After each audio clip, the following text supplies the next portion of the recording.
Hello student. तो आज हम क्लास 10th का जो हमारा एक न्यू टॉपिक है, उस टॉपिक का नाम है रासायनिक अपक्रिया एवं समीकरण। तो जो ये रासायनिक अपक्रिया और समीकरण है, ये केमिस्ट्री का पहला चैप्टर है। तो हम इसको ही स्टार्ट करते हैं। तो सबसे पहले हमारा जो टॉपिक आता है, रासायनिक अपक्रिया क्या है। तो रासायनिक अपक्रिया में ये कहा गया कि जब कोई पदार्थ किसी दूसरे पदार्थ से क्रिया कर कर विभिन्न गुण वाला, मतलब जैसे जो एक गुण है उसका जो पहले वाला गुण है वो चेंज हो जाएगा, विभिन्न गुण वाले पदार्थों का निर्माण करता है, तो उसे हम क्या कहते हैं, रासायनिक अपक्रिया कहते हैं। जैसे अब जो रासायनिक अपक्रिया बन रही थी, इसमें दो हमारा कंपोनेंट, एक है अभिकारक, दूसरा है प्रतिफल। अभिकारक कहने का मतलब क्या है कि जो चीज़ स्टार्ट हुआ है, स्टार्ट होने के पहले, जैसे हमारा H2 और Cl2, ये हमारा क्या है, ये है अभिकारक। लेकिन अगर हम बात करें कि हमारा अभिकारक तो ये है, तो जो प्रोडक्ट हमें मिला 2HCl, यही हमारा क्या है, प्रतिफल है। तो ये अभिकारक और ये क्या हुआ, प्रतिफल। तो इन्हीं दो से मिलकर हमारे पास क्या होता है, रासायनिक अपक्रिया बनती है। जैसे H2 मतलब हाइड्रोजन और Cl2, जो H2 था इसे हम क्या बोलते हैं, हाइड्रोजन। अब हाइड्रोजन का गुण क्या है, कुछ अलग है। क्लोरीन की क्वालिटी क्या है, अलग है।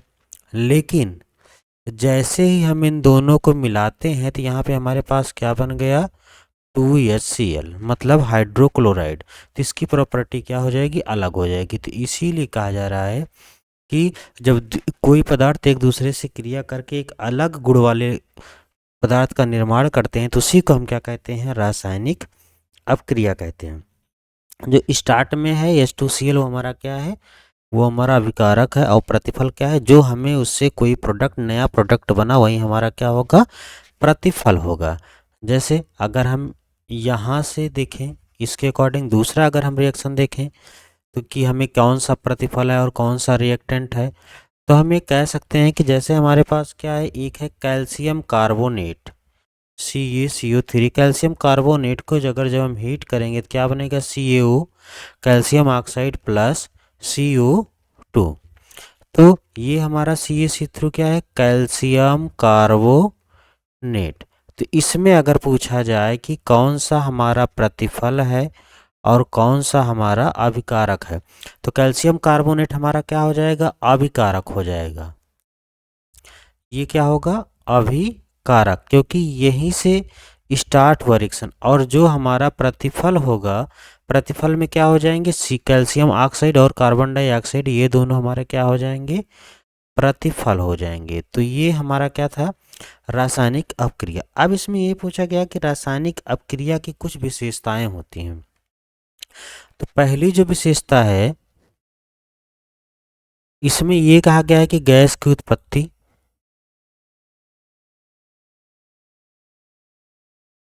कि गैस जो रासायनिक अपक्रिया होगी तो उसमें क्या होगा, गैस उत्पन्न होगा पहली अपक्रिया में।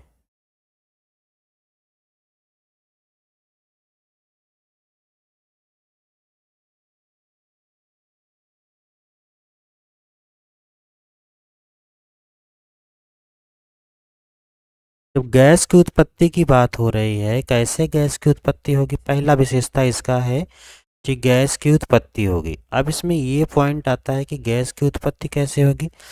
तो देखो, जब कोई भी रिएक्शन होता है तो उसमें क्या होता है, कुछ ना कुछ प्रोडक्ट बनता है। तो गैस बनने के लिए हम क्या करते हैं, कुछ रिएक्शन करते हैं। जैसे हमारे पास क्या है, जेडीएन का नाम क्या है, जिंक। अब इसी जिंक को हम क्या करते हैं, जब तनु हाइड्रोक्लोरिक अम्ल से, तनु हाइड्रोक्लोरिक अम्ल का मतलब क्या है कि हम HCl क्या है, हमारा हाइड्रोक्लोरिक अम्ल है। कि कभी ये पेपर में जैसे पूछा जाता है, तो इसी तरह पूछा जाएगा कि क्या होगा जब भी हम जिंक की अपक्रिया तनु हाइड्रोक्लोरिक अम्ल से करा दें तो क्या होगा। इसी तरह से पूछा जाएगा, नहीं JDN+2HCl दिया रहेगा, एरो आपके पास क्या होगा, हटा दिया जाएगा, कि यहाँ पर क्या होगा। तो देखिए, यहाँ पर जो हमारे पास प्रोडक्ट बनेगा वो क्या बनेगा, ZnCl2+H2। अगर ऊपर की तरफ एरो है तो ये इंडिकेट कर रहा है कि ये हमारे पास क्या हुआ, गैस निकल रहा है। अगर ऊपर की तरफ एरो है तो ये इंडिकेट करेगा कि गैस निकल रही है। लेकिन ये कैसे जानोगे, एक पॉइंट ये आता है आप लोगों के पास कि आखिर हम कैसे जानेंगे कि यहाँ पर ZnCl2 ही बनेगा। और ZnCl2 हमारा क्या है, जिंक क्लोराइड। मतलब ये कैसे रिएक्शन होगा, कैसे आप लोग जानोगे। तो देखो, इसको करने के लिए हम क्या कर सकते हैं। देखो, सबसे पहले तो हमें ये करना है कि इसको ब्रेक दी पॉजिटिव निगेटिव जानना है, जैसे हमने Zn लिखा। अब Zn के बाद क्या हुआ कि प्लस 2HCl है, तो 2HCl है, तो हमें इसी को क्या करना है, ब्रेक करना है। ब्रेक करने का मतलब कितने भागों में ये कैसे टूटता है, पॉजिटिव और निगेटिव में। तो आपको पता हो Zn हमारे पास क्या होता है, पॉजिटिव होता है। और यहाँ पर क्या होगा, H, और ये क्या होगा, Cl। अब जब H और ये Cl हो गया तो पहले हम सिर्फ पॉजिटिव निगेटिव, तो पॉजिटिव किससे जुड़ेगा, निगेटिव से। और निगेटिव किससे जुड़ेगा, पॉजिटिव से। तो अच्छी शुरुआत है, तो हम हरे पेन से कर देते हैं, एरो हो गया। अब यहाँ पर क्या है, देखो पॉजिटिव निगेटिव से जुड़ेगा, तो यहाँ पे हमारे पास Zn क्या है, एक ही Zn है, तो हमने एक Zn लिखा। लेकिन यहाँ पे Cl कितना है, 2, तो हम क्या लिख दिए, ZnCl2। और अब बचा क्या हमारे पास, बचा हाइड्रोजन। और हाइड्रोजन कितना है, 2, तो H2, और ये किस रूप में निकल जाएगा, गैस के रूप में। तो इस तरह से हम क्या कर सकते हैं, रिएक्शन को बनाते हैं। एक तो ये हो गया हमारे पास गैस की उत्पत्ति। अगर हम दूसरे की बात करें, दूसरा तो हो गया गैस, दूसरा हमारे पास आता है अवक्षेप। कहने का मतलब क्या है, अगर हम कुछ रिएक्शन कर रहे हैं तो ज़रूरी नहीं है कि सब गैस बन के निकल जाएगा। कुछ ना कुछ प्रोडक्ट तो ऐसे हो जाएंगे जो कभी कभी क्या होते हैं, गैस बन के नहीं निकलते। तो अवक्षेप के बनने में क्या है, इसमें ये कहा गया कि जैसे हमारे पास सोडियम क्लोराइड है, अगर हम इसी सोडियम क्लोराइड की रिएक्शन किससे करवा देते हैं, सिल्वर नाइट्रेट से। देखिए, नाम याद रख लीजिए, मैं लिख दे रहा हूँ। ये NaCl क्या है, सोडियम क्लोराइड। ठीक, AgNO3 हमारे पास क्या है, AgNO3 हमारे पास है सिल्वर नाइट्रेट। अब जो सिल्वर नाइट्रेट है, अब इसकी हमें क्या करना है, रिएक्शन करा दिए हम। इसमें ये पूछ रहा है कि आगे क्या बनेगा। तो बनने के लिए प्रोसेस में देखो कैसे आपको पता करना है क्या बने। देखो यानी हमारा क्या है, पॉजिटिव है, Cl निगेटिव है, Ag पॉजिटिव है, NO3 क्या है, निगेटिव है। तो इस तरह से अगर हमें पॉजिटिव निगेटिव का पता चल गया तो हम कोई भी रिएक्शन कर सकते हैं। तो क्योंकि यानी जो पॉजिटिव होगा किससे जुड़ेगा, निगेटिव से, और निगेटिव किससे जुड़ेगा, पॉजिटिव से।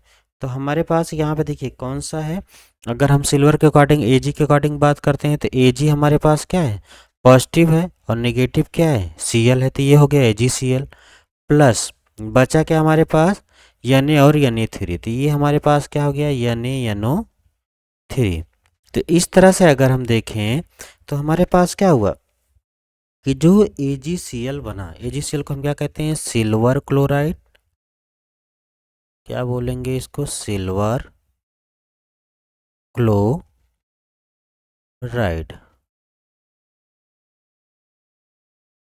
और NaNO3 को क्या नाम है, सोडियम नाइट्रेट। अब यहाँ पे देखिए, अब जैसे उसमें हम देख रहे थे कि उसमें गैस बन रहा था, तो यहाँ पे क्या होगा कि जिसका अवक्षेप बनना है तो उसके नीचे क्या हो जाएगा, एक ऐसे एरो बन जाएगा। ये एरो नीचे होने का मतलब क्या हो जाएगा कि जब हम किसी चीज़ का रिएक्शन करते हैं तो उसका जो अवक्षेप बचेगा वो नीचे तलहटी में क्या हो जाएगा, जम जाएगा। अब इसी तरह से एक रिएक्शन और है, आप इसको कर सकते हो, मैं थोड़ा हिंट कर दे रहा हूँ। देखो, जैसे हमारे पास है BaCl2 वेरियम क्लोराइड प्लस H2SO4 मतलब सल्फ्यूरिक अम्ल की जब अब क्रिया होगी तो यहाँ पे क्या बनेगा। तो आप, मैंने बताया, आप क्या कर सकते हैं, Ba पॉजिटिव है, Cl2 निगेटिव है, H पॉजिटिव है, SO4 क्या निगेटिव है। तो यहाँ पे पॉजिटिव निगेटिव बनेगा, मतलब Ba किससे जुड़ेगा, SO4 से, और ये किससे जुड़ेगा, इससे जुड़ेगा। तो यहाँ पे क्या बनेगा हमारे पास, BaSO4 का अवक्षेप मिलेगा, और हमारा ये क्या बनेगा, 2HCl, मतलब ये हो जाएगा हमारा barium sulphide, barium sulphate sorry. इसका नाम क्या है हमारे पास, बेरियम सल्फेट। और इसका नाम क्या है, इसका नाम है बेरियम क्लोराइड। तो इस तरह से क्या हुआ कि ये हमारे पास क्या हुआ, अवक्षेप बना। अब नेक्स्ट और भी इसकी विशेषताएं हैं, तो इसकी विशेषताओं में और हम देखते हैं तो अब इसके बाद आता है रंग का परिवर्तन। मतलब जैसे हम कोई अपक्रिया कराते हैं तो उसके रंग में भी क्या होता है, चेंजेस हो जाता है। तो हमें क्या देखना है, रंग में परिवर्तन, या हम कह सकते हैं कि रंग में कैसे रंग में परिवर्तन हो जाता है। ओके। तो अब इसके बाद हमारे पास जब रंग में परिवर्तन हो गया तो हमें देखना है कि कैसे रंग में परिवर्तन होता है। तो रंग के परिवर्तन के लिए ये कहा गया, जैसे हमारे पास एक होता है KMnO4, जिसे हम कहते हैं पोटेशियम पर मैग्नेट। क्या नाम है इसका, नाम याद रख लेना, बहुत ही इम्पोर्टेंट है, पूछा खूब जाता है, पोटेशियम पर मैग्नेट। अब इसी पोटेशियम पर मैग्नेट में कहा गया कि जैसे इसका जो रंग होता है पोटेशियम पर मैग्नेट का, ये कैसा होता है, बैगनी रंग का होता है। अब बैगनी रंग है तो इसी में क्या किया जाता है कि जो नींबू का रस है, नींबू का रस है, जब नींबू के रस को इसमें क्या करते हैं, डालते हैं इस विलयन में, तो धीरे धीरे क्या होता है, इसका रंग गायब होने लगता है। और जब रंग गायब होने लगता है तो इससे ये पता चलता है कि कहने का मतलब क्या हुआ, मतलब नींबू में भी कुछ अम्ल था जिससे इसका रिएक्शन हुआ, और जब रिएक्शन हुआ तभी उसके रंग में क्या हुआ, परिवर्तन हुआ। तो इसलिए कहा जाता है कि रंग में भी परिवर्तन होता है। दूसरा, ताप में परिवर्तन। अगर अगली हेडिंग की हम बात करें तो हम कह सकते हैं ताप में परिवर्तन। देखो, ताप में परिवर्तन की अगर हम बात करें तो जो अपक्रिया होती है यहाँ पे दो ही तरह के ताप में परिवर्तन होता है। एक होता है ऊष्माक्षेपी और एक होता है ऊष्मा शोषी अपक्रिया।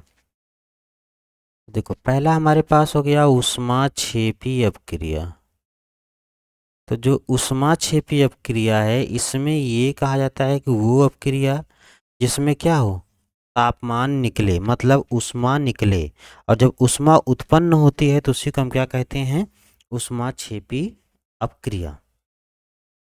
ठीक। दूसरे पॉइंट में अगर हम बात करें तो दूसरा हमारे पास जो रिएक्शन होगा वो होगा ऊष्मा शोषी। कहने का मतलब जिसमें ऊष्मा बाहर ना निकले बल्कि उस ऊष्मा को हम लोग क्या करें, एब्जॉर्व करें, तो वही क्या होता है, ऊष्मा शोषी अपक्रिया। जैसे परख नली को अगर हम स्पर्श करते हैं अमोनियम क्लोराइड की परख नली को तो हमें क्या होता है, ठंडा लगता है। ठंडा लगने का मतलब क्या है कि हम उसके तापमान को क्या कर रहे हैं, एब्जॉर्ब कर रहे हैं। इसीलिए क्या होता है हमारा ऊष्मा शोषी अपक्रिया। ठीक। नेक्स्ट पॉइंट की अगर हम बात करें तो अब हमारा जो विशेषता है, इसकी जो नेक्स्ट विशेषता है उस विशेषता के बारे में बात करें तो अवस्था में परिवर्तन है।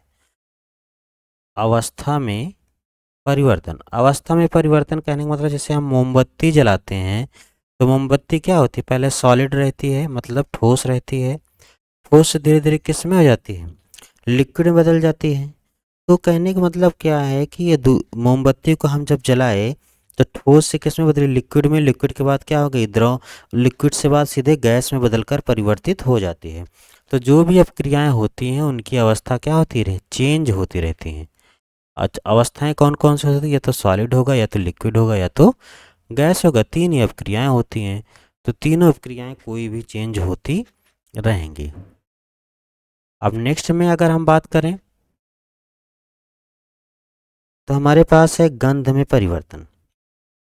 गंध में परिवर्तन कहने का मीन्स ये है कि जैसे कोई भी चीज़ होता है जो स्मेल आती है, अगर हम कुछ चेंज होता है तो उसके गंध में क्या होने लगता है, चेंज होने लगता है, उसी को हम कहते हैं गंध में परिवर्तन। अब गंध में परिवर्तन कैसे देखते हैं, जैसे हमारे पास है एथेनॉल C2H5OH, इसका नाम क्या है भाई, इसको हम कहते हैं एथेनॉल।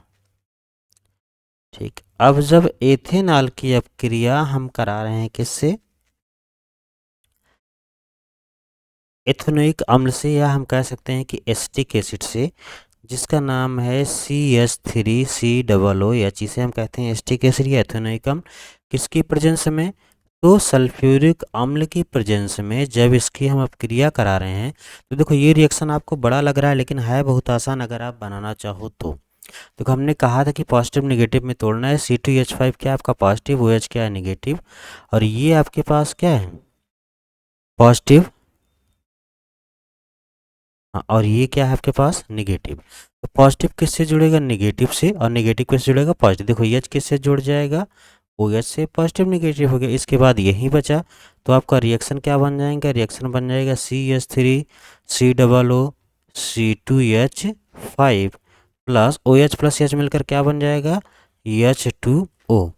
अब इसका नाम क्या हो जाएगा? जैसे जो हमारा एथेनॉल और एथेनोइक एसिड था, तब ये हो जाएगा एथिल एथोनोएट। इसका क्या नाम हो जाएगा? Ethyl ethanoate. तो ये हमारा रिएक्शन, ये देखो ये देखने में बड़ा लग रहा है लेकिन ये रिएक्शन इंपॉर्टेंट है, कभी कभी पूछ लेता है। तो इस तरह से क्या हुआ कि उसकी अवस्था में क्या हो गया, गंध में उनके क्या हो जाएगा? परिवर्तन हो जाएगा। क्योंकि जो एथेनॉल है, एथेनॉल के जो स्मेल है दूसरी है, लेकिन एथिल एथेनोएट की जो स्मेल है क्या हो जाएगी? दूसरी होगी। अच्छा, इसी एथिल एथेनोएट को हम दूसरे नाम से भी कह सकते हैं। जैसे इसे हम क्या बोले थे? एस्टिक एसिड, तो इसी तरह इसे हम कहते हैं एथिल एसीटेट। क्या बोल सकते हैं? Ethyl acetate. अब ये हमारे पास रंग में परिवर्तन हो गया, तो अब हमारा क्या होता है कि जो रासायनिक अपक्रियाएं हैं ये हमारा कंप्लीट हुआ। इसमें क्या क्या चेंज होते हैं, कैसे क्या होता है। तो अब जो हमारे पास है वो है रासायनिक समीकरण। देखो रासायनिक समीकरण हम कैसे लिखते हैं, तो रासायनिक समीकरण में ये कहा गया कि हम रासायनिक समीकरण को लिखने के लिए रासायनिक अपक्रिया में हम क्या कर सकते हैं? सूत्रों का प्रयोग करते हैं, और जो सूत्र द्वारा जिसको हम प्रदर्शित करते हैं वही हमारा क्या होता है? रासायनिक समीकरण। जो रासायनिक समीकरण जैसे हमने लिखा H2 plus Cl2 plus 2HCl, मतलब H यहाँ पे क्या कर रहा है? हाइड्रोजन को प्रदर्शित कर रहा है, Cl किसको? क्लोरीन को, और 2HCl क्या? हाइड्रोक्लोरिक अम्ल को। तो इसको हमने किसके द्वारा प्रदर्शित किया? सिर्फ रस सूत्रों के द्वारा या परमाणुओं के द्वारा। तो इसीलिए हमारा क्या है? रासायनिक समीकरण। अब जो रासायनिक समीकरण होता है दो तरह का होता है, एक होता है संतुलित, दूसरा होता है असंतुलित। और इसके बाद हम क्या कहते हैं? जो संतुलित और असंतुलित होता है, संतुलित में ये होता है कि जिनमें परमाणुओं की संख्या क्या होती है? समान होती है। लेकिन असंतुलित में क्या होती है? जिनमें परमाणुओं की संख्या समान नहीं होती है। अब जो असंतुलित हैं उनको हम संतुलित करना है, तो हम संतुलित किसके द्वारा करेंगे? हमारे पास एक मेथड है जिसका नाम है heat and trial method. Heat and trial method कहने का मतलब अब हम अनुमान द्वारा समीकरण को क्या करेंगे? बैलेंस करेंगे। जैसे तो हम क्या करते हैं? पहले कुछ संतुलित और असंतुलित समीकरण देख लेते हैं। तो जो हमारा संतुलित समीकरण है, देखिए कैसे हम करेंगे, कौन सा संतुलित, जैसे ये H2 हमारा क्या हाइड्रोजन है प्लस Cl2 एरो 2HCl। अब इसमें हम क्या करेंगे? देखो ये हमारा दायां भाग है,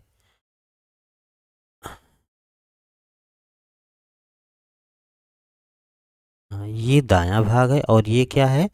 बायां भाग है। तो हम एक जगह टेबल बनाएंगे दाया करके, और इधर क्या हो जाएगा? बायां भाग। और दाएं बाएं के बीच में हमारे पास क्या हो जाएगा? जो हमारे पास कंपोनेंट है उसका नाम लिख लेंगे। जैसे यहाँ पे हो गया हाइड्रोजन, और यहाँ पे क्या हो गया? हाँ, यहाँ पे हाइड्रोजन और Cl ही हैं, दो कंपोनेंट हैं।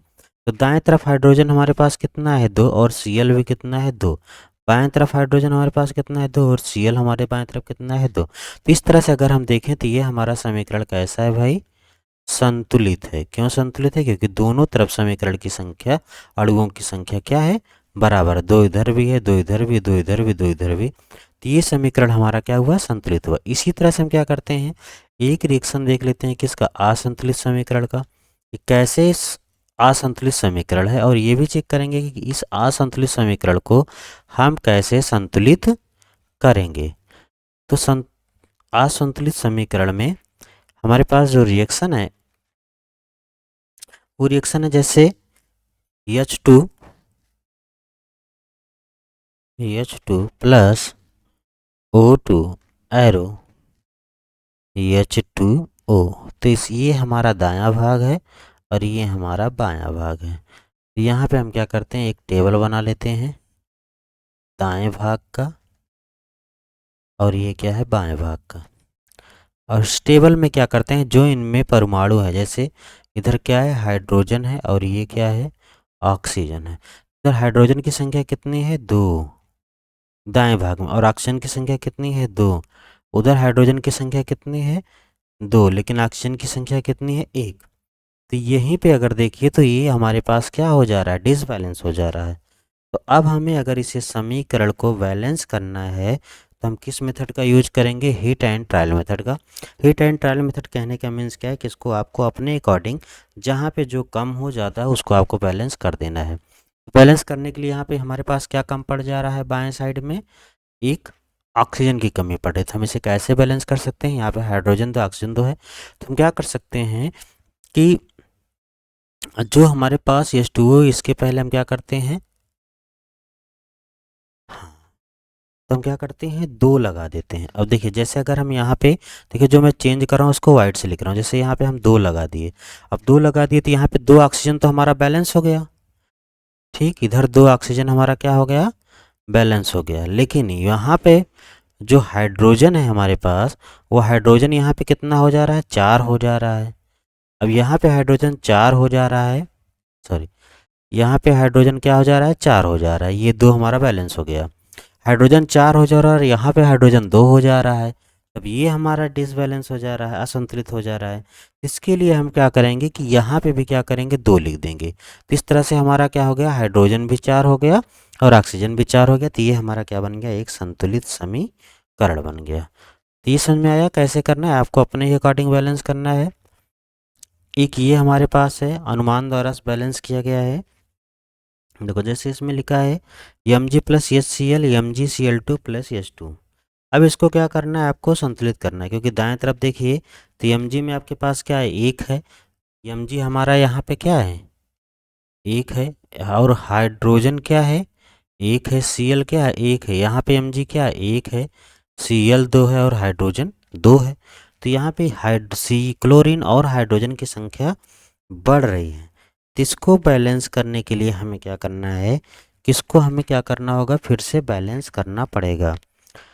तो यहाँ पे हम क्या करेंगे, इसका जो बैलेंस समीकरण हम लिखते हैं, जैसे Mg हमारा एक है, हर जगह मैच कर रहा है, इसमें कोई चेंज करना नहीं। वहाँ पे Cl क्या है, 2 है, तो हम क्या करेंगे यहाँ पे 2HCl कर देंगे।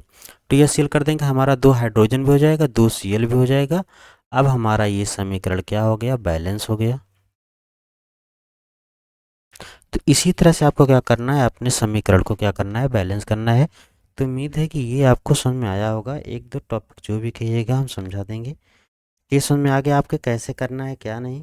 ठीक है, तो हम नेक्स्ट क्लास में मिलेंगे, हमारी कितने प्रकार की अब क्रिया हैं। Thank you.